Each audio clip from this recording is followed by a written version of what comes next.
যানজটের শহর ঢাকায় গণপরিবহনে ভোগান্তি এড়াতে অন্যতম ভরসা রাইড শেয়ারিং। ব্যক্তি পর্যায়ে মোটরসাইকেল এক্ষেত্রে সবচেয়ে বেশি জনপ্রিয় হয়ে উঠেছে। তবে শুরুর দিকের উবার পাঠোয়ের মতো অ্যাপস নির্ভর রাইড শেয়ারিংয়ের ধারণা থেকে বেরিয়ে এসে বেশিরভাগ রাইডারই এখন চলছে চুক্তিভিত্তিক ভাড়ার মাধ্যমে। কারণ হিসেবে তারা যুক্তি দেখাচ্ছেন অ্যাপসগুলোর অতিরিক্ত টাকা কেটে নেয়া এবং রাইডারদের প্রাপ্য ভাড়ার পরিমাণ তুলনামূলক কমিয়ে দেয়াকে। আমাদের ঘাটতি আছে ন্যায্য পারিশ্রমিকের, অর্থাৎ ন্যায্য পারিশ্রমিক বলতে আমরা প্রতি কিলোমিটারে যা পাওয়া উচিত তা থেকে আমরা বঞ্চিত। আমাদের ঘাটতি আছে আমাদের সামাজিক নিরাপত্তা, আমাদের স্বাস্থ্যগত নিরাপত্তা, বিভিন্ন নিরাপত্তা ইস্যুতে চরম ঘাটতি। আইনি সহায়তা আমরা পাচ্ছি না। আমাদেরকে অর্থনৈতিকভাবে খুব খারাপ অবস্থার মধ্যে ফেলে দিছে একমাত্র কমিশন কর্তনের মাধ্যমে, যেখানে আজকে কমিশন কর্তন হচ্ছে কোনো কোম্পানি 25%, কোনো কোম্পানি 20%-এর পাশাপাশিও কিছু কোম্পানি প্ল্যাটফর্ম ফির নামে 79 টাকা করে কাটছে। অ্যাপস কোম্পানিগুলোর নানাবিধ অনৈতিক পলিসি এবং বিআরটি এর সঠিক তদারকি না থাকায় যে নীতিমালাটি প্রণয়ন করেছে সেই নীতিমালায়ও অনেকগুলো জায়গাতে ঘাটতি ছিল।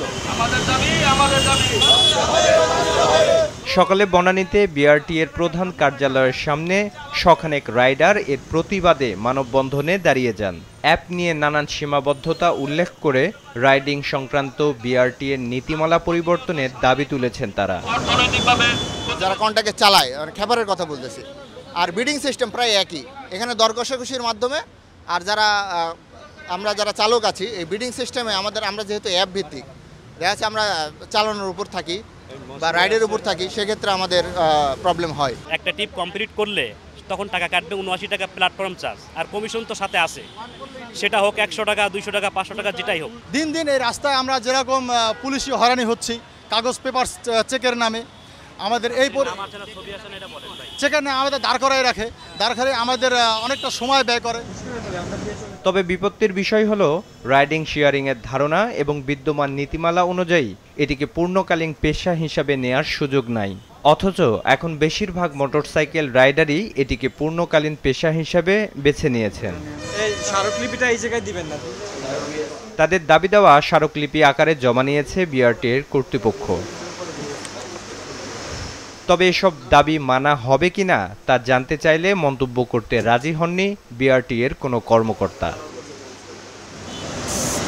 রাইডাররা নানান ভোগান্তি এবং দাবি নিয়ে উচ্চকিত হলেও তাদের বিরুদ্ধে অভিযোগের সংখ্যা খুব কম নয়। পূর্ণ পেশা হিসাবে নেয়া রাইডারের সংখ্যা আশঙ্কাজনক হারে বেড়ে যাওয়া, সড়কে বেপরোয়া চলাচল সহ যাত্রী হয়রানির মতো অভিযোগও হরহামেশাই ওঠে রাইড শেয়ারিং বাইকারদের বিরুদ্ধে।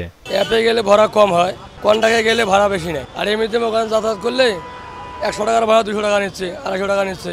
অ্যাপে গেলে আপনার কিলোমিটার হিসাবে এটা রেটটা আসে, তখন দেখা গেছে কি অ্যাপে গেলে হয়তো ওনাদের ওইভাবে পোষায় না, তখন হয়তো মনে করেন যে অ্যাপটা বন্ধ করে হয়তো যে ভাই ঠিক আছে কন্ট্রাক্টে যান, কন্ট্রাক্টে গেলে এই রেটে যাইতে পারবো, হয়তো দেখা গেছে যে যা 200 হয়তো ওই জায়গায় 250 টাকা, বা যে জায়গায় 100 টাকা ওই জায়গায় হয়তো 150 টাকা।